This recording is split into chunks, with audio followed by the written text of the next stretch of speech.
Graça e paz, meus irmãos. Deus abençoe. Abençoe cada um de vocês, que nesse sábado abençoado estamos dando início a mais uma escola bíblica, e é onde nós vamos dar continuidade em Atos dos Apóstolos. Hoje nós vamos falar do capítulo de número 5, de um homem chamado Ananias, casado com uma mulher chamada Safira. E nós vamos ver ali o descuido que esses homens tiveram. E nós vamos estar lendo aqui, às vezes você vai ver eu lendo aqui, a cabeça está um pouco baixa, não estou olhando para vocês, mas vocês fiquem atentos no que eu vou ler, para que nós possamos entender o passo a passo de Atos dos Apóstolos.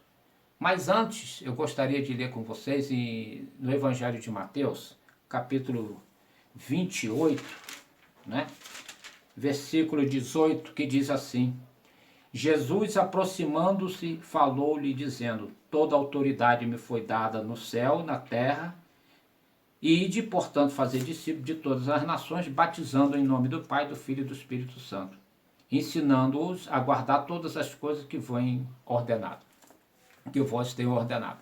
Então nós vemos aqui que os evangelhos, Jesus veio ensinando esses apóstolos.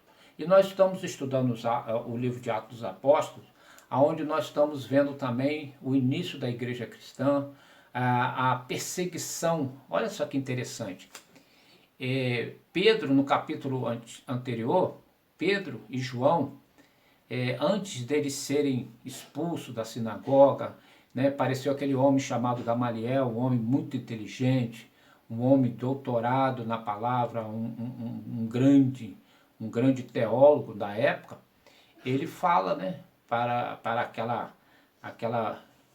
aquela reunião onde estavam os sacerdotes, os saduceus, os chefes da guarda, tinha várias pessoas importantes, e ele fala assim: olha, se lembra de fulano? Ele começou um ministério, não deu certo, depois o pessoal foi, apedrejaram ele, mataram ele. Então deixa esses homens, se for de Deus, a obra vai prosseguir. Se não for, vai ser igual a outros que passaram. Mas nós vimos aqui que antes dos apóstolos dispensarem, de ser dispensado, eles foram açoitados por ordem desse concílio que teve à frente os sacerdotes da época. Então nós vemos que eles saíram dali felizes. Olha, irmãos, que engraçado, eles saíram felizes porque tinham sido açoitados por uma grande causa, chamado a obra de Jesus Cristo. Viu? Antigamente eles tiveram medo, eles fugiram, mas agora não, eles acharam que era muito bom apanhar, de ser machucado pela uma grande obra, que eles sabiam que o final era aquele de estar com Jesus Cristo. Mas para não perder muito tempo, eu peço a você que abra sua Bíblia, lá em Atos dos Apóstolos, para darmos continuidade. Atos dos Apóstolos, capítulo 5, onde nós vamos falar de um casal, casados, um homem chamado Ananias, e o outro e a sua mulher chamada Safira. Vamos ler a palavra de Deus? Abre aí Atos dos Apóstolos, capítulo de número 5, que diz assim: mas um homem chamado Ananias, casado com uma mulher que se chama Safira, vendeu um terreno e só entregou uma parte aos apóstolos, ficando o resto. E Safira sabia disso. Então Pedro disse a Ananias: por que você deixou Satanás dominar o seu coração? Por que mentiu para o Espírito Santo? Por que você ficou com uma parte do dinheiro que recebeu pela venda daquele terreno? Antes de você vendê-lo, ele era seu. Depois de vender, o dinheiro também era seu. Então, por que resolveu fazer isso? Você não mentiu para os seres humanos, mentiu para Deus. Assim que ouviu isso, esse homem chamado Ananias caiu morto. E todos os que souberam o que havia acontecido ficaram com muito medo. Então vieram alguns moços, cobriram o corpo de Ananias, levaram para fora e o sepultaram. A mulher de Ananias chegou 3 horas depois, sem saber de nada do que havia acontecido com seu esposo. Aí Pedro perguntou a ela: me diga, Foi por esse preço que você e seu marido venderam o terreno? Aí ela responde, foi. Aí Pedro perguntou a ela, tem certeza? Aí ela responde, tenho. Então Pedro disse, por que você e seu marido resolveram pôr à prova o Espírito Santo do Senhor? Os moços acabaram de sepultar o seu marido, que já estão lá na porta agora, vão levar você também. No mesmo instante, ela caiu morta aos pés de Pedro. Os moços entraram e, vendo que ela estava morta, levaram o corpo dela e sepultaram ao lado do marido. E toda a igreja e todos aqueles que souberam disso ficaram apavorados. E os apóstolos faziam muitos milagres e maravilhas entre o povo, e os seguidores de Jesus se reuniam no alpendre de Salomão. Ninguém de fora tinha coragem de se juntar ao grupo deles, mas o povo falava muito bem deles. Uma multidão de homens e mulheres também creu no Senhor e veio aumentar ainda mais o grupo. Por causa dos milagres que os apóstolos faziam, as pessoas punham os doentes na rua, em camas e esteira. Fazia isso para que, quando Pedro passasse, pelo menos sua sombra cobrisse algum deles. Muitos vinham das cidades vizinhas de Jerusalém, trazendo seus doentes, e os que eram dominados por espíritos maus, e todos eram curados. Então o grande sacerdote e todos seus companheiros eram do partido dos saduceus, ficaram com inveja dos apóstolos e resolveram fazer alguma coisa, e prenderam os apóstolos e puseram eles na cadeia. Mas naquela noite, um anjo do Senhor abriu as portas das cadeias, levou os apóstolos para fora e disse, vão para o templo e anunciem ao povo tudo a respeito dessa nova vida. Os apóstolos obedeceram e no dia seguinte, bem cedo, entraram no pátio do templo e começaram a ensinar. Então o grande sacerdote e seus companheiros chamaram os líderes do povo para uma reunião do conselho superior. Depois mandaram que alguns guardas do templo fossem buscar os apóstolos na cadeia. Porém, quando os guardas chegaram lá, não encontraram os apóstolos. Então voltaram para o lugar onde o conselho estava reunido. E disseram, nós fomos até lá e encontramos a cadeia bem fechada, os guardas vigiando os portões, mas quando os abrimos não achamos ninguém lá dentro. Quando os chefes dos sacerdotes e o chefe da guarda do templo ouviram isso, ficaram sem saber o que pensar sobre o que havia acontecido com os apóstolos. Nesse momento chegou alguém dizendo, escute, os homens que vocês prenderam estão lá no pátio do templo ensinando o povo. Então o chefe da guarda do templo e seus homens saíram e trouxeram os apóstolos, mas não os maltrataram porque tinha medo de serem apedrejados pelo povo. Depois puseram os apóstolos em frente do conselho e o grande sacerdote disse, nós ordenamos que vocês não ensinassem nada a respeito daquele homem e que foi o que vocês fizeram. Espalharam esse ensinamento por toda a cidade de Jerusalém. Então Pedro e os outros apóstolos responderam. Já viu que aí Pedro já não estava mais sozinho, não estava só ele e João. E outros apóstolos, veja bem, nós devemos obedecer a Deus e não às pessoas.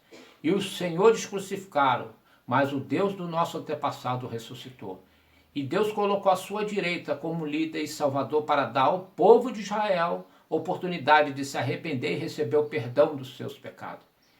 Nós somos testemunha de tudo isso. Nós e o Espírito Santo que Deus dá aos que lhe obedecem. Quando os membros do conselho ouviram isso, ficaram com tanta raiva que resolveram matar os apóstolos.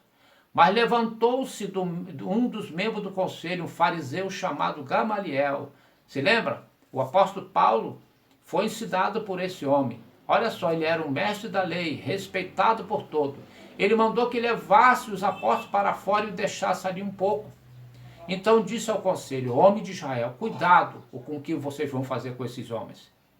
Há pouco tempo apareceu um homem chamado Peutas, que dizia muito importante, e com isso conseguiu reunir 400 seguidores. Mas ele foi morto e todos os seus seguidores foram espalhados e a revolta dele fracassou. Depois disso apareceu Judas, o Galileu, na época do recenseamento. Mas esse também conseguiu juntar muita gente, mas foi morto e todos os seus seguidores foram espalhados. Portanto, nesse caso agora, não faça nada com esses homens. Deixe que vão embora, porque se este plano ou este trabalho vem ser de seres humanos, ela desaparecerá. Mas se vem de Deus, vocês não poderão destruí-lo, pois nesse caso estariam lutando contra Deus. E o conselho aceitou a opinião de Gamaliel. Então, chamando os apóstolos, os chicotearam. Aí mandaram que nunca mais falasse nada a respeito de Jesus, depois os soltaram. Os apóstolos saíram muito alegres. Por quê? Porque Deus havia achado que eles eram dignos de ser insultados por serem seguidores de Jesus Cristo. E todos os dias no pátio do templo e da casa em casa eles continuavam a ensinar e anunciar boa notícia a respeito de Jesus, o Messias. Que palavra abençoada! Que palavra abençoada é essa, hein? Já pensou? Olha só, e os apóstolos saíram do conselho muito alegres, porque Deus havia achado que eles eram dignos de serem insultados por serem seguidores de Cristo. Interessante, né, irmãos? Guarde esse texto, né? Guarde esse momento que nós vamos estar trazendo uma pregação brevemente sobre esse capítulo de número 5, esse versículo 41, muito interessante. Mas vamos lá falar do capítulo 5, né? E a palavra de Deus, ela é bem sucinta quando fala desses dois homens. Vimos aqui que eles não eram obrigados a dar nada a ninguém. Eles não eram obrigados a fazer nada.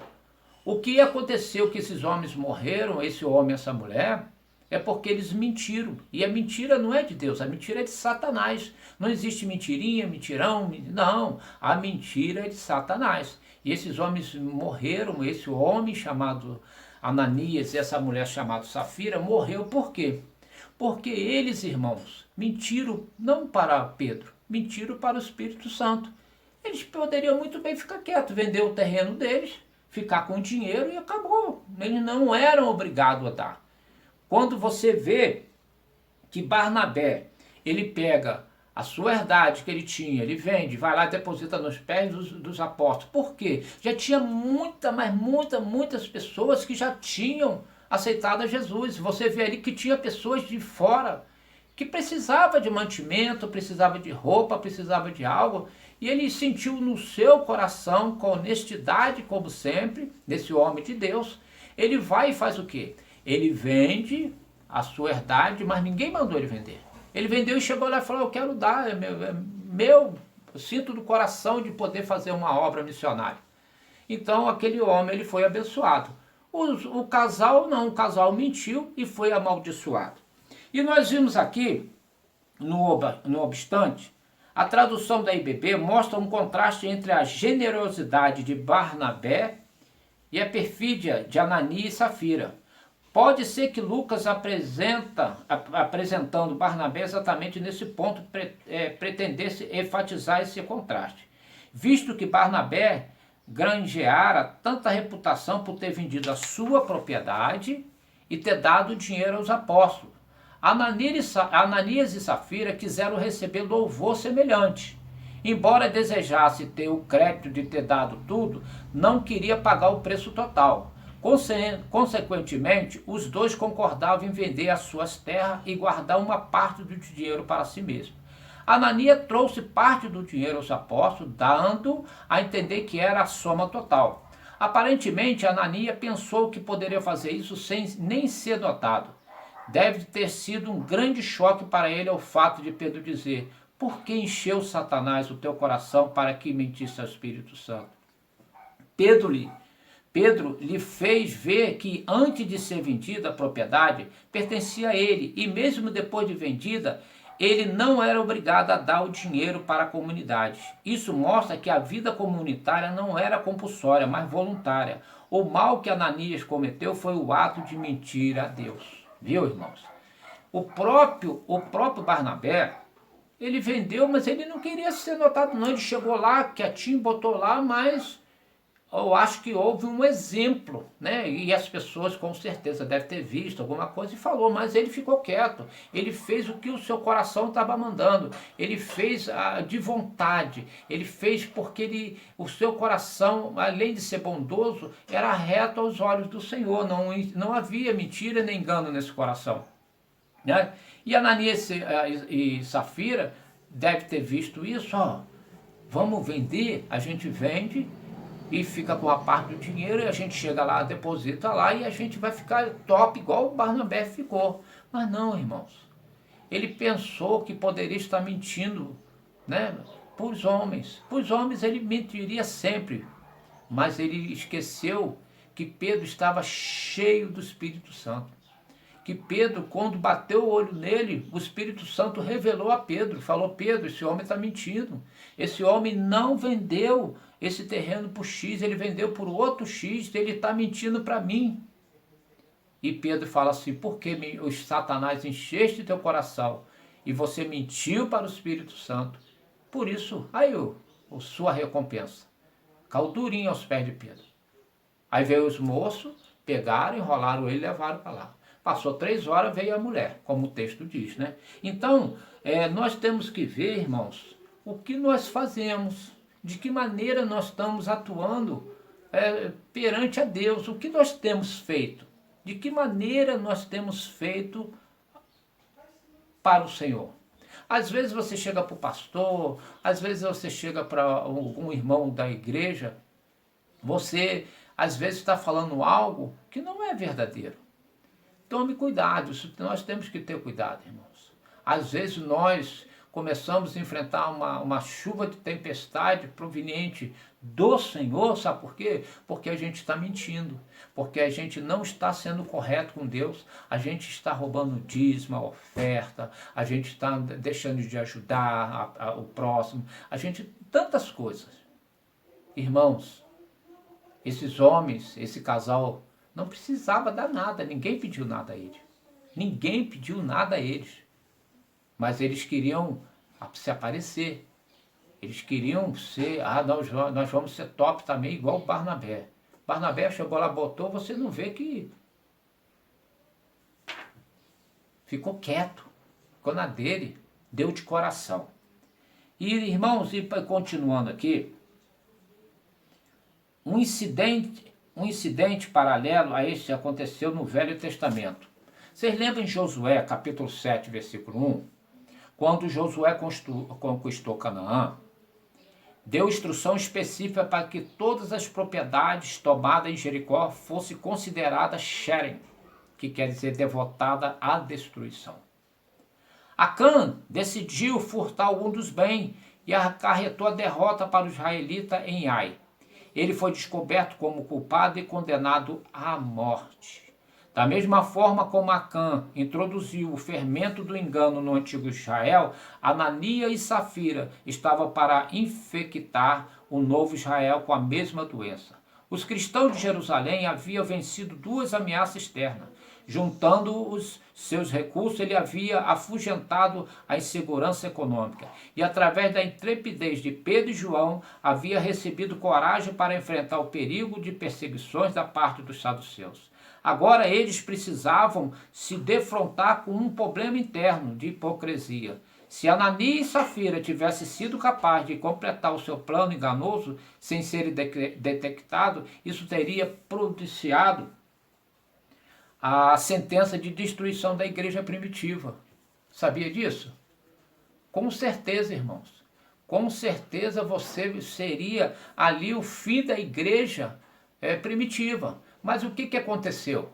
Aconteceu que Pedro, cheio do Espírito Santo, ele conseguiu, irmãos, ali detectar a mentira, porque o Espírito Santo mostrou a ele. Porque se passa isso batido, se passa isso adiante, a igreja primitiva, a igreja de Jesus Cristo, ela caía por terra. Era o que Satanás tinha feito. Satanás encheu o coração daqueles homens e daquela mulher para que mentisse, para poder destruir a obra do Senhor Jesus Cristo. E Jesus Cristo já tinha prometido. E nós vimos aqui que os seguidores de Cristo estavam tendo dificuldade suficiente em tentar convencer os seus adversários de que estavam dizendo a verdade.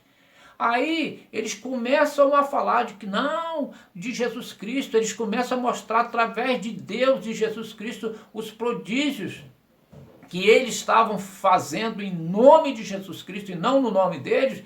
Eles iam cair por descrédito. Esse homem e essa mulher, eles foram cheios dos Satanás, do coração deles cheio de Satanás. Sabe por quê? Para descredibilizar a igreja do Senhor Jesus Cristo, aquela igreja que estava nascendo, a igreja cristã, que estava ali no ponto do ápice, já tinha mais de 5.000 pessoas, ou muito mais, tinha vindo gente de tudo quanto é lugar. E nós vimos, irmãos, eu lembro dos essênios. Os essênios da comunidade de Corã consideravam o engano e a fraude entre os maiores pecados que uma pessoa da comunidade poderia cometer. Você sabia? O membro que agisse com engano na declaração ou depósito da sua propriedade era excluído da refeição comum da comunidade durante 1 ano e tinha sua ração de comida diminuída. Olha aí, os essênios, se lembra? Né? Esses essênios é que guardaram vários fragmentos dos livros de Isaías, que depois foram achados por um pastor de ovelha em Israel, que estava dentro da caverna, que chama até a caverna de Corã. Nós vimos ali que esses homens, eles tinham um voto que quem mentisse e quem deixasse de declarar ou queria enganar alguém, ficava 1 ano, irmãos. A sua comida era diminuída. Imagina, ficava 1 ano aí, ó. Então, nós temos que tomar muito cuidado com isso. E nós vimos mais à frente que, afortunadamente, para a comunidade cristã primitiva, o ato de Ananias e Safira veio à luz. Pedro disse a Ananias que ele mentira ao Espírito Santo, isto é, equivalente a mentir a Deus e tentar o Espírito do Senhor. O incidente faz lembrar o ensino de Jesus acerca da blasfêmia contra o Espírito Santo. Né? Está lá em Marcos, capítulo 3, 28 e 29, né? E seus paralelos. O pecado contra o Espírito Santo é chamar o bem mal e o mal bem, quando uma pessoa é tão perversa moralmente que não se pode distinguir entre a verdade e a mentira. E essas pessoas, elas blasfemam contra o Senhor, contra o Espírito Santo do Senhor. Quando Ananias percebeu que o seu plano já não era mais segredo, morreu. Será que algum poder veio de Pedro? E o que matou? Como a maldição da cegueira que Paulo lançou sobre Elimás em Pafos, né? Nós vamos ver lá na frente que isso está lá no capítulo 13, versículo 8. Provavelmente a sua morte ocorreu com o resultado de uma profunda consciência de que ele fora descoberto. Em antigos tempos, quando uma pessoa conscientemente violava um tabu, o choque era tão grande que algumas vezes produzia morte. Uzá colocou a mão na arca da aliança para afirmá-la e morreu, né? 2 Samuel capítulo 6, versículo 6. Mais tarde, quando Safira, esposa de Ananias, chegou, Pedro quis saber se ela entrara no pacto com seu marido e por isso perguntou acerca do preço recebido por sua propriedade. E ela declara a mesma quantia em que Ananias havia alegado. Por quê? Eles dois tinham compactuado, vamos falar a mesma língua, mesmo preço, tudinho para não dar ruim para a gente. Aí Pedro, o que faz? Aí Pedro conta acerca da morte de seu marido. Além do choque de ter sido descoberta, Safira recebeu as mais notícias adicionais da morte do seu marido. E por implicação, o anúncio de que ela iria morrer também. Ela morreu e foi enterrada ao lado do seu marido. Muitos crentes lutam contra a tentação de dar suas propriedades por motivos errados. Como Ananias, eles cortejam os louvores e os aplausos dos outros. Deste incidente, devemos aprender que Deus requer honestidade absoluta em nosso relacionamento com Ele e completa integridade no relacionamento para com a comunidade. Em seu ministério terreno, Jesus falou com palavra bem contundente contra a hipocrisia. A sua atitude em relação àqueles que tentavam aparecer o que realmente não era foi uma severidade sem trégua. e a preocupação exagerada como o eu que leva uma pessoa a mentir. Mentindo, ela lança uma sombra escura sobre toda a comunidade cristã e destrói a sua influência no mundo. O resultado desse incidente foi um tremendo temor que se apoderou de toda a igreja e também dos de fora que ficaram sabendo do fato. Aqui está a primeira referência feita no livro de Atos, a igreja como tal. Daqui em diante, igreja torna-se a palavra regular para descrever os seguidores de Jesus. Igreja ocorre 22 vezes mais em Atos até aqui. Os membros da comunidade haviam sido chamados irmãos e apóstolos. E a palavra grega que nós sabemos, traduzida como igreja, que é eclésia, é a palavra mais frequentemente usada na Septuaginta, para traduzir a palavra hebraica qual, que significa a congregação de Israel, eclésia, que pode também significar uma assembleia pública ou uma reunião de massa, como a assembleia que Herodes, o Grande, convocou para fazer uma acusação contra os seus 2 filhos, Josefos e Guerras. Esse mesmo significado de eclésia descobrimos em Atos 19, 39. Amém? Irmãos, vamos parar até aqui, onde mais à frente nós vamos estar falando sobre os versículos 12 e 16 e assim por aí diante. Que você possa meditar nessa palavra, nesse estudo desse sábado, e que você também possa sentir o que você anda fazendo, como você tem sido, como tem sido a sua conduta perante a Deus, como está você perante a Deus, como está a tua intimidade com o Espírito Santo. Será que você realmente está convicto? Será que realmente você está ligado nesse termo? Né? E nós precisamos, irmãos, parar de mentir para o Espírito Santo. Porque eu não sei o que você está fazendo. Você não sabe o que eu estou fazendo. Mas Deus sabe. Amém? Que Deus abençoe vocês até sábado que vem. E quero orar com você para nós encerrarmos a escola bíblica desse sábado. Né? Esse sábado abençoado do Senhor Jesus. Deus, obrigado por esse momento. Queremos agradecer ao Espírito Santo pelo entendimento, pela palavra, por tudo que o Senhor tem nos feito. Graças a Deus que podemos ter o Senhor. Queremos pedir ao Senhor que o Senhor possa tirar o pecado das nossas vidas, tirar o pecado que tem nos acusado perante ao Senhor. Mas pelas suas misericórdias nós sabemos que o Senhor tem nos dado a oportunidade de podermos consertar. Nos ensina a ser melhor. Nos ensina, Senhor Deus, em nome de Jesus Cristo. Amém. Fique na paz, Deus abençoe, que Deus abençoe cada vez mais em nome de Jesus Cristo. Amém.